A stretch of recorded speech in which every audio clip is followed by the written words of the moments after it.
मै छोडेको यो घरमा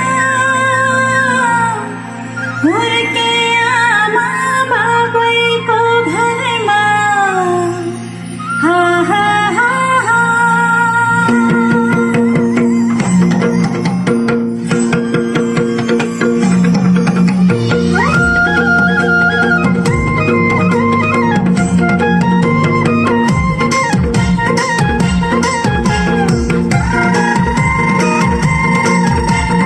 जोरदार ताली बजाइदिनुमा म हार्दिक अनुरोध गर्दछु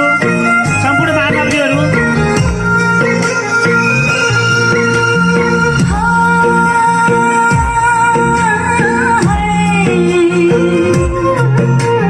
मै छोडेको यो घरमा हुर्के आमा बाबैको घरमा माइती छोडी जानै पर्ने मेरा रोयो परै घरमा मै छोडेको यो घरमा हुर्के आमा बाबैको घरमा माइती छोडी जानै पर्ने मेरा रोयो परै घरमा हत्ती होइन हो हे हत्ती होइन हो माइती छोडी जानै पर्ने कस्तो कर्म यो माइती